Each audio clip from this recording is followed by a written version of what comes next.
આપણે સરસ મજાનો એવો વેઇટ લોસ મગ દાળનો નાસ્તો બનાવીશું. ખરેખર તમારે લોકોને જો એવું ઈચ્છતા હોય કે તમારે ખાતા પીતા વજન ઘટાડવું છે તો એકદમ ઓછા મસાલામાં અને માત્ર એક ટીપું જ તેલ હું તમને લાઈવ બતાવું છું. આખી રેસીપી પ્લીઝ જોજો.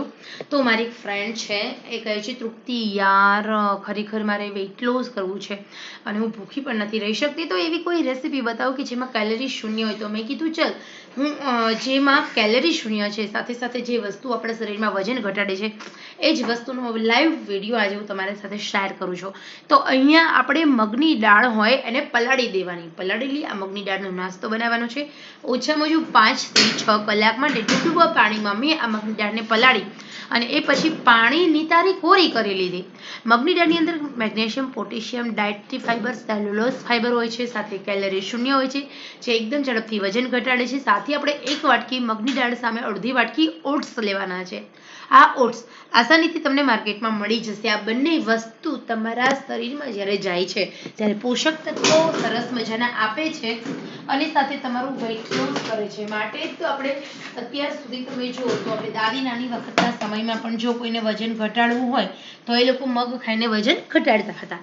હવે આપણે આ બંને દાળનું પહેલાં બેટર રેડી કરીશું. તો મગની દાળ પલાળેલી હોય એને સૌથી નાની મિક્સર જારમાં ઇન્સર્ટ કરીએ. એ પછી આપણે લઈએ ઓટ્સ અને મગની દાળ બંનેને આપણે મિક્સ કરવાની છે. સાથે આપણે ઉમેરવાનું છે 2 ચમચી દહીં. દહીં ન હોય તો તમે છાશ ઉમેરી શકો છો અને છાશ પણ ન હોય તો પણ ચાલે. ઓકે, તો હવે અહીંયા મેં દહીં ઉમેર્યું છે. દહીં ઉમેરવાથી આપણો નાસ્તાનો મોઇસ્ચર સારું આવે છે, ટેક્સચર સારું આવે છે અને આપણો નાસ્તો સોફ્ટ બને છે. તો આપણે એકદમ સરસ રીતે મિક્સર જારમાં એકદમ સરસ બેટર બનાવી લીધું છે. અહીંયા આપણે દરદરું બેટર રાખવાનું, એકદમ ઝીણું પણ નહીં અને એકદમ જાડું પણ નહીં. આ તૈયાર થયેલા બેટરને આપણે લેવાનું છે એક વાસણમાં. હવે ખરેખર તમારે આ નાસ્તો બનાવવો હોય તો સિમ્પલમાં સિમ્પલ રેસીપી છે, બનાવવાની જ ખૂબી છે. તો અહીંયા આપણે સરસ રીતે તૈયાર કરેલા બેટરને એક બાઉલમાં કાઢી લેવાનું છે. બાઉલમાં કાઢી લીધા પછી હવે માત્ર ને માત્ર એમાં નમક જ ઉમેરવાનું છે. બીજી કોઈ જ વસ્તુ મસાલામાં ઉમેરવાની નથી. જો મસાલા જ ઓછા ખાશો તો તમને કેલરી શૂન્ય મળે છે અને ઝડપથી તમારું વેઇટ લોસ થાય છે. તો અહીંયા આપણે ઓટ્સ, દહીં અને મગની દાળ હોય એનું સરસ મજાનું બેટર બનાવી લીધું છે. હલાવી લેવાનું, ટેસ્ટ અકોર્ડિંગ નમક ઉમેરવાનું છે અને સાથે આપણે થોડો ઈનો ઉમેરી દઈશું. તો ઈનો છે ને એ ઉમેરવો ખૂબ જરૂરી છે. ઈનો અહીંયા 1 વાટકી બેટર આપણું છે એટલે જાજો નહીં, નમક અને થોડોક ઈનો ઉમેરશું. એક પેકેટમાંથી હું અડધો ઈનો ઉમેરી દેવાનો છે. ઓકે, તો અને એકદમ સરસ રીતે હલાવી દેવાનું છે. ઈનો ઉમેરી, નમક ઉમેરી આપણે હલાવી લઈશું અને સારી રીતે ફેટી લેવાનું છે. તમે જોઈ શકો છો અહીંયા ઈનો બધો નથી ઉમેરતી.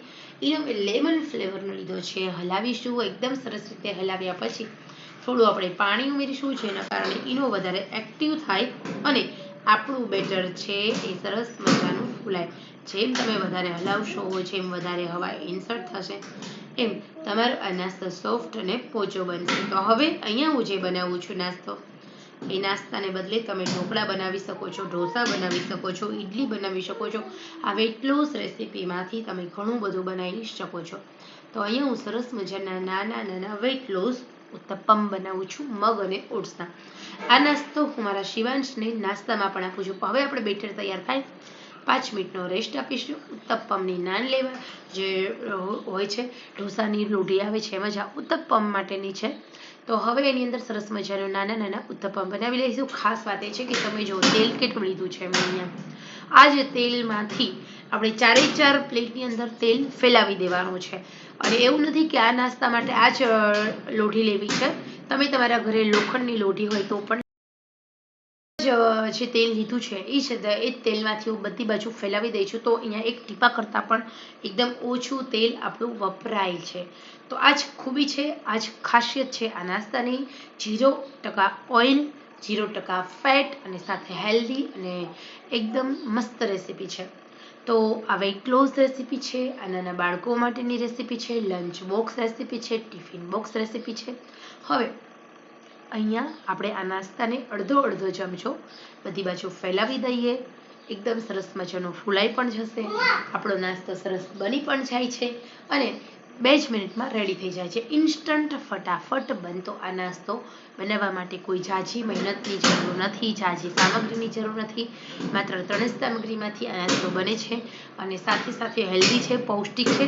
અને જે લોકો બીમાર છે તો એ લોકો સૂતા સૂતા પણ આ નાસ્તો આરામથી પચાવી શકે છે.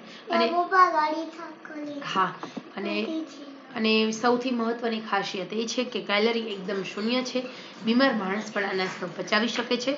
તો આપણે 2 મિનિટ થઈ, તમે જો ફરતું ફરતું અહીંયા આપણે ચડી ગયું છે, કલર ચેન્જ થઈ ગયો છે. હવે આપણે ફેરવી લઈશું સાચવીને.